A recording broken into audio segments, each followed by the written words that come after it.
अपनी मिट्टी, अपनी सभ्यता, अपनी विरासत से जोड़े आजकल।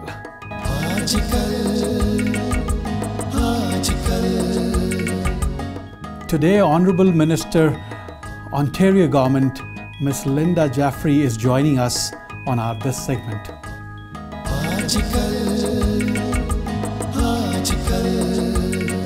इस सेगमेंट में हम आपको हिस्ट्री के उस दौर में ले चलेंगे जहां कुछ इवेंट्स और पर्सनालिटीज ने हमें हमेशा ही इंस्पायर किया है।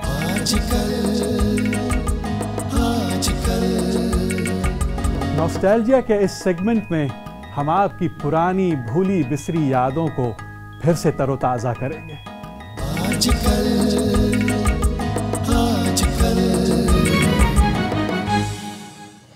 दोस्तों, आप सबको मेरा यानी जयदीप का प्यार भरा आदाब, नमस्ते और सत श्री अकाल। जी हाँ, आप सबका हमारे इस प्रोग्राम आजकल में बेहद स्वागत है।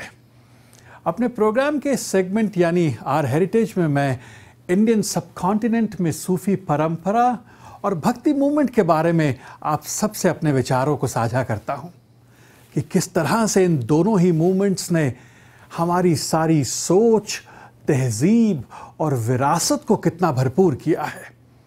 मुझे लगता है कि हमारी सूफी और भक्ति मूवमेंट की सोच जितनी उन दिनों रेलेवेंट हुआ करती थी, वो आज भी कहीं ज़्यादा रेलेवेंट है। आज के हमारे दौर में जिस तरह की रिलीजियस हिंसा और वायलेंस बढ़ रही है, उससे देखकर ये लगता है कि सूफी पीरों और संतों की आज बहुत ज़रूरत है। उनकी सोच की ज़रूरत है, उस विचारधारा या फिलॉसफी की ज़रूरत है जिससे हम प्यार, अमन और भाईचारे से इकट्ठे रह सकें। जिस तरह से सेक्टेरियन वायलेंस बढ़ रही है, आदमी अपने वजूद को ख़त्म करता जा रहा है। मैं पिछले कुछ हफ्तों से दलित वर्ग में पैदा हुए उन संतों के बारे में बात कर रहा हूँ जिन्होंने तमाम अपमान सहने के बाद भी हमेशा मीठा ही बोला है, और उसका मैंने पिछले हफ्ते गुरु रविदास जी से उनकी शुरुआत की थी, जिनका भक्ति मूवमेंट को आगे बढ़ाने में बहुत बड़ा योगदान है। उन्होंने इस बात की पुरजोर कोशिश की कि हर एक व्यक्ति को धार्मिक ग्रंथ और मंदिरों में भगवान की पूजा करने का पूरा हक है। जिस समाज और वर्ग से वो आए थे, वहाँ दलितों को होली ग्रंथ और मंदिरों में जाने की इजाज़त नहीं थी। यह कितना बड़ा अपमान और जिल्लत है एक इंसान के लिए। उन्होंने इस बात को भी दरकिनार किया कि सिर्फ ब्राह्मण ही आपको मोक्ष या सैल्वेशन दिला सकते हैं।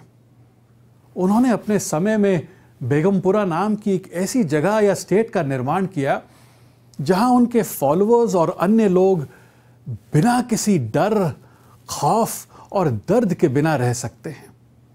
जैसे मैंने पहले भी बताया था कि वो पेशे से शू मेकर यानी मोची थे, और उनकी निगाह में लेबर करना, श्रम करना ही सबसे उत्तम था। उनका कहना था कि कोई भी कार्य छोटा या बड़ा नहीं होता। मीराबाई या मीरा, जिनका खुद भक्ति मूवमेंट में खासा बड़ा स्थान है, उन्होंने गुरु रविदास जी को अपना गुरु बनाया था। उस समय के पावरफुल ब्राह्मणों को यह कतई बर्दाश्त नहीं हो पा रहा था कि एक छोटी जाति का आदमी इतने बड़े प्रवचन दे रहा हो और उसकी प्रसिद्धि दूर दूर तक फैल रही हो। उन ब्राह्मणों ने बहुत से यत्न किए हैं उन्हें परेशान करने के, पर सभी फेल या असफल हो गए। गुरु रविदास जी पर इनका कोई प्रभाव नहीं पड़ा और वो लगातार अपनी मीठी वाणी का प्रचार करते रहे। सचमुच दोस्तों, ऐसे व्यक्ति का पैरेलल ढूंढना बहुत मुश्किल काम है। अगले हफ्ते दोस्तों कुछ ऐसे ही संतों के बारे में और बात करेंगे, और इस बीच मैं आपको फिल्म अनवर का ये खूबसूरत नगमा सुनवा रहा हूँ जिसे मुझे उम्मीद है आप भी पसंद करेंगे।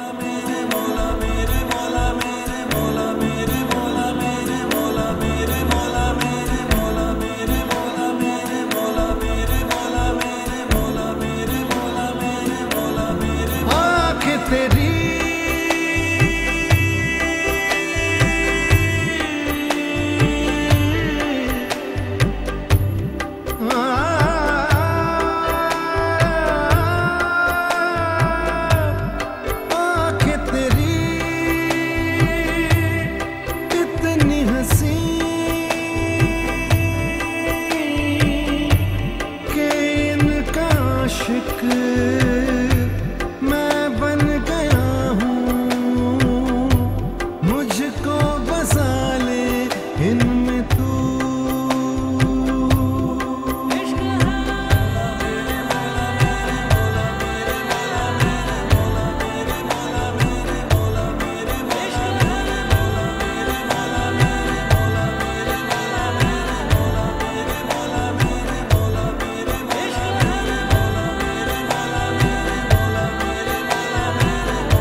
first time I ran, I got mad.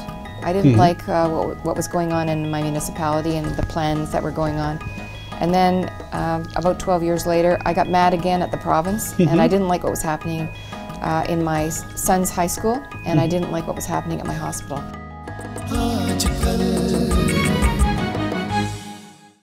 In the journey of our lives, we find a home where the heart is. We complete a journey to start another and create long-lasting memories along the way. Then, there are some extraordinary people who provide right advice and make our journeys remarkable. Expertise with integrity. sellwithsing.com.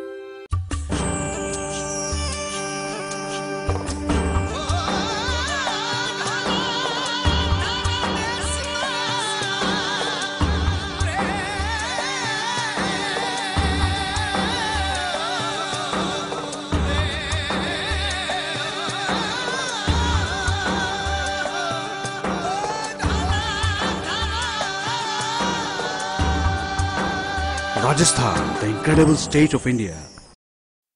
Sidney Zaidi, the most trusted name in the community. Contact him for any legal or immigration matters. The name which represents integrity. 647-786-8642.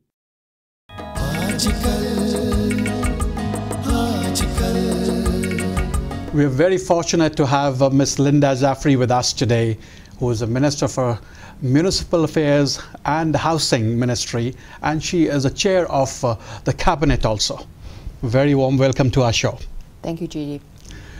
Linda, since you have been in this profession rather, or in politics for a very long time, and you have been a councillor and now a minister, what really drives you towards politics and towards people?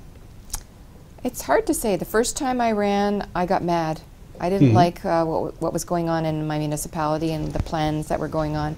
And then about 12 years later, I got mad again at the province, and I didn't like what was happening in my son's high school, and I didn't like what was happening at my hospital. So in Brampton, at the time, we had a hospital that served about 300,000 people, and the hospital was only built to serve about 80,000. Okay. So there was no investment in healthcare. I didn't like the way teachers were being treated or nurses, and I got mad. So that's pretty much what drove me to run. And I think most people in politics, it's a passion to helping people and making a difference, and that's why I'm still here. But have you made any significant changes there after coming in? I'm really proud to say we've made a lot of differences. When I was elected in 2003 provincially, we built Brampton Civic Hospital. $1 billion investment in Brampton has delivered better health care in my community. We got approval for Peel Memorial Hospital. That's a hospital that will be state-of-the-art and will essentially be dealing with a lot of healthcare services at the front end, keeping people healthy, and it's a wellness concept. We also finally finished all 3 phases of a highway, 410 highway in Brampton. Okay. So those are the 3 big projects within the first 7 years we got approved, and we're still working on making sure a high growth area like Brampton Springdale receives the dollars that it needs, because when you have a high growth area, you have a lot of people coming in all at once. You need the services to accommodate all the people that come in. Since you have a minority government, do you feel that the pressure of the opposition is always on you, and sometimes you have to cut back on certain proposals? It is a very different environment to be in a minority government. We were spoiled the first few times having a majority, being able to get legislation passed when we wanted to. But I think that certainly the Premier Wynne has talked about the need for us to work together. I think that when I was the Minister of Labour, it actually helped us have conversations with unions, with a lot of stakeholders in the labour movement to talk about proposals we wouldn't ordinarily have talked about had we been a majority. So I see it as an opportunity to have bigger discussions and bring more groups to the table to agree on what you're going to bring forward. And I think the Premier's been very successful in those conversations she's had across the province. And we've really passed 2 budgets with the help of the opposition. And it certainly makes question period more lively. But you had to make a lot of compromises on the budget last time. You know, I'm not sure that they were compromises directly. I think the public wouldn't see them as compromises. Things that were very important to my riding, auto insurance. Making auto insurance more affordable. I'm happy to work with the NDP on this. We've been working on this issue for probably 5 years. We had an anti-fraud task force. That was a very big issue. And to get the NDP working on that file with us. Also, I think the NDP worked on making home care more accessible. That's an easy thing that we've been working on before. And financial accountability was something also that the NDP asked us for.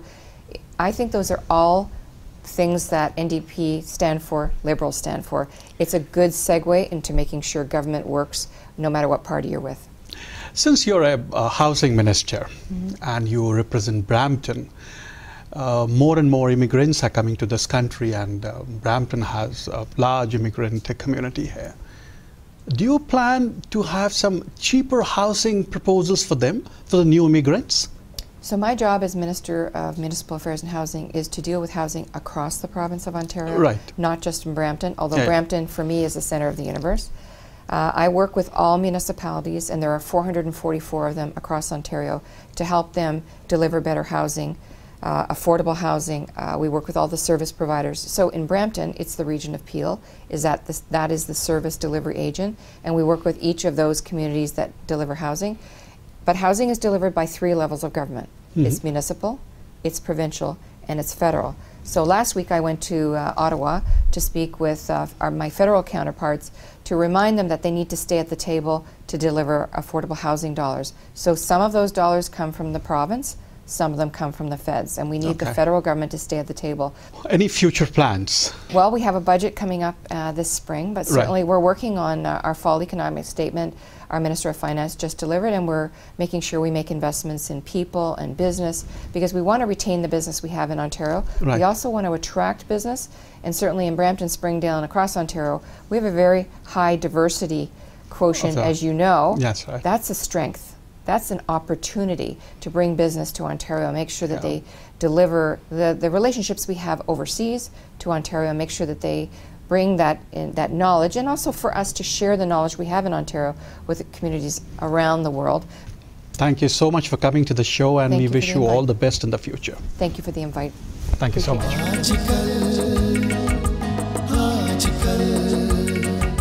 आज के हमारे इस segment में हम महात्मा गांधी जी की बात करेंगे, जिन्हें 30 जनवरी 1947 को गोली मार दी गई थी।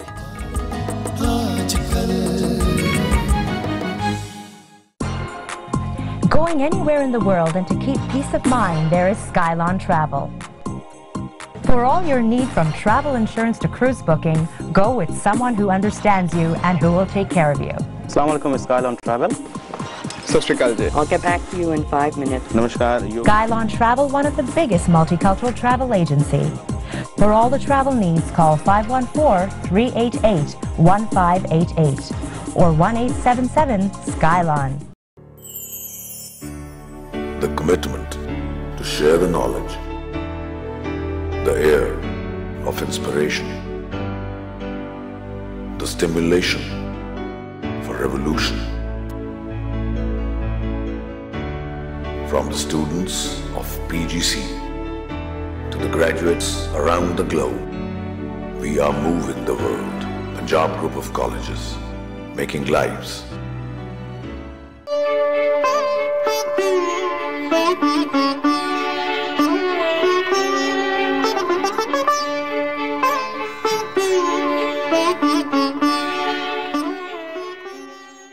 Andhra Travel is very proud to be associated with Aajkal. Andhra Travel Group is one of the oldest and largest independent travel group in Canada.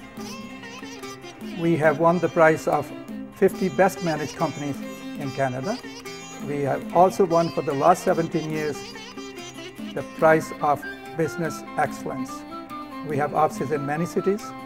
We have excellent web page to be able to book online. We assure you that we'll give you the best prices and the service.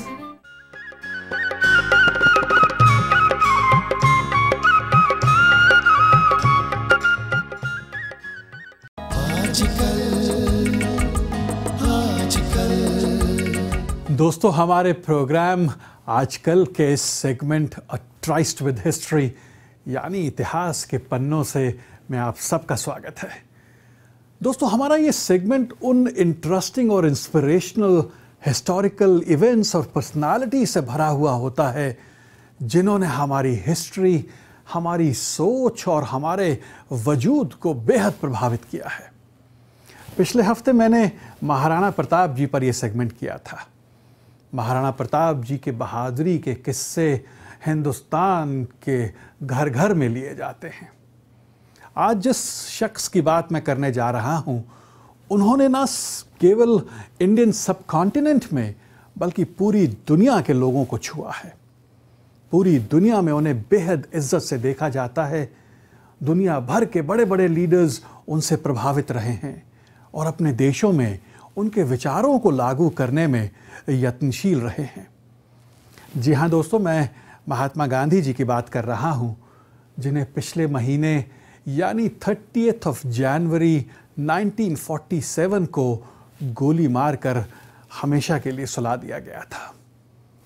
Gandhi ji ने सारी उम्र social injustice, गुलामी और discrimination के खिलाफ लड़ते हुए गुजारी, पर इस लड़ाई में उन्होंने नॉन वायलेंस का सहारा लिया, जो उनके लिए एक विचारधारा या आइडियोलॉजी बन गई थी।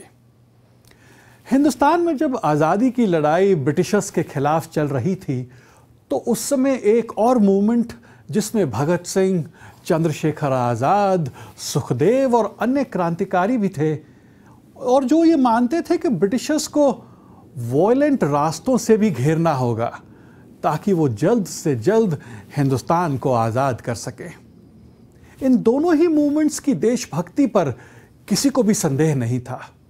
महात्मा गांधी जी ने तो एक बार कहा था कि भगत सिंह और उनके साथियों की देशभक्ति और बहादुरी को वो बार बार प्रणाम करते हैं, पर उन्होंने ये भी कहा था कि उनका रास्ता नॉन वायलेंस का है।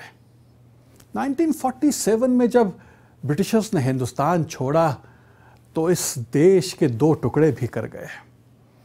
लाखों की गिनती में लोग इधर से उधर और उधर से इधर आए थे। लाखों लोग मारे गए थे। तवारीख ने इतना बड़ा मंजर पहले कभी नहीं देखा था। इसी फिरका परस्ती में पूना के नाथुराम गोडसे ने गांधी जी को गोली मार दी थी। गांधी जी के मरने के बाद भी उनकी नॉन वायलेंस की आइडियोलॉजी खत्म नहीं हुई। उसे Nelson Mandela, Martin Luther king junior जैसे लोगों ने आगे बढ़ाया और समाज में एक नई क्रांति को लेकर आए। दोस्तों, अगले हफ्ते आपको किसी कुछ ऐसे ही इंस्पिरेशनल और हिस्टोरिकल सफर पर ले चलेंगे। किसी नजर को तेरा इंतजार आज भी है, किसी नजर को तेरा इंतजार आज भी है।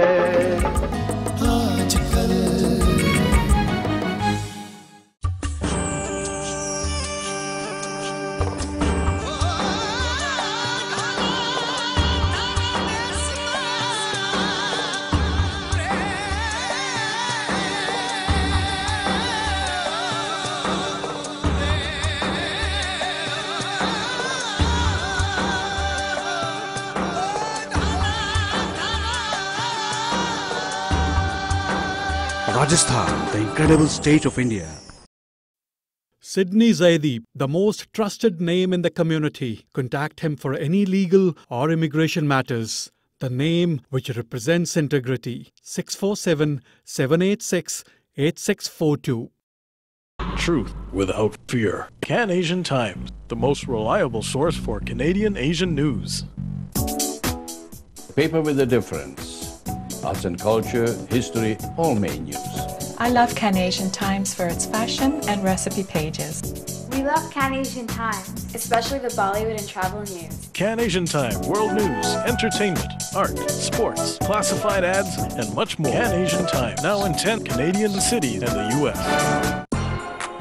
Going anywhere in the world and to keep peace of mind, there is Skylon Travel. For all your need from travel insurance to cruise booking, go with someone who understands you and who will take care of you. Assalamu alaikum, Skylon Travel. Sat Sri Akal ji. I'll get back to you in 5 minutes. Namaskar. Skylon Travel, one of the biggest multicultural travel agency. For all the travel needs, call 514-388-1588 or 1-877-SKYLON.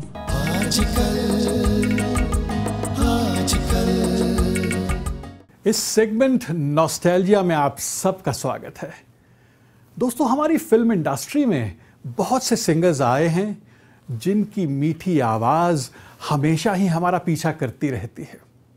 चाहे वो रफ़ी साहब की मीठी आवाज़ हो, तलत साहब की रेशमी आवाज़ हो, लता जी की सुरीली आवाज़ हो या आशा जी की मदमस्त कर देने वाली आवाज़ हो, पर एक गहरी आवाज़ ने फिल्म इंडस्ट्री में अपने लिए एक ख़ास जगह बनाई है और वो आवाज़ है भूपिंदर जी की, जिन्हें लोग भूपी भी कहते हैं। मुझे भी उनकी आवाज़ ने हमेशा ही मुतासर किया है। उन्हीं की गहरी आवाज़ में फिल्म एतबार का यह खूबसूरत नगमा आप सबको सुनवा रहा हूँ, जिसे मुझे उम्मीद है आप भी पसंद करेंगे। आदतन तुमने कर दिए वादे, आदतन हमने इंतज़ार किया, तेरी राहों में बारहा रुक कर हमने अपना ही इंतज़ार किया। किसी नज़र को तेरा इंतज़ार आज भी है, किसी नज़र को तेरा इंतज़ार आज भी है। कहाँ हो तुम के ये दिल बेकरार आज भी है।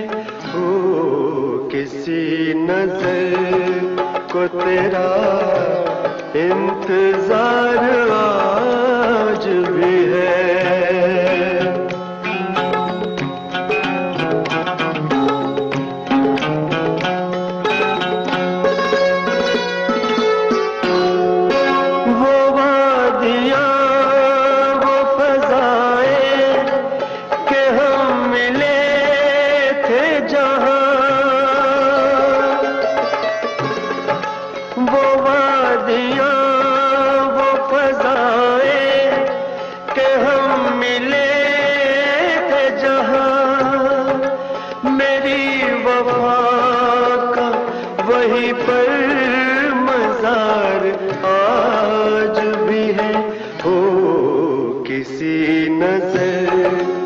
तेरा इंतजार आज भी है।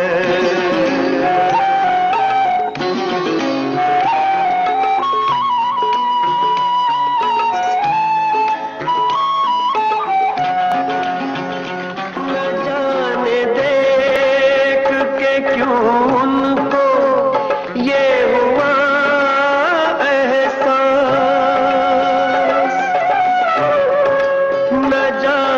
देख के क्यों उनको ये हुआ आज भी है। ओ किसी नजर को तेरा इंतजार आज भी है।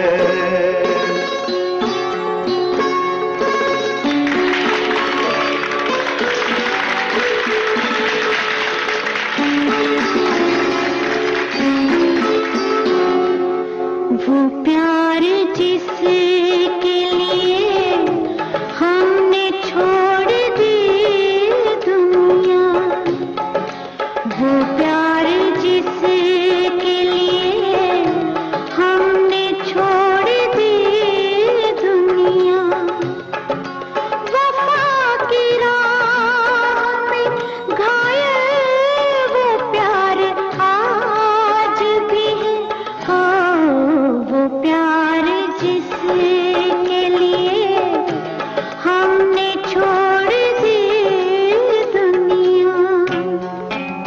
दोस्तों, भूपेंद्र साहब के गाए इस बेहद खूबसूरत नगमे के बाद आज के प्रोग्राम को समेटने का वक्त भी हो रहा है। आपको हमारे ये प्रोग्राम्स कैसे लग रहे हैं, इसके बारे में लगातार हमें फीडबैक ज़रूर भेजते रहिएगा। आपसे अगले हफ्ते फिर मुलाकात होगी। तब तक के लिए अपना ख्याल रखें। हमारी सबकी तरफ से नमस्ते, सत श्री अकाल और खुदा हाफिज़।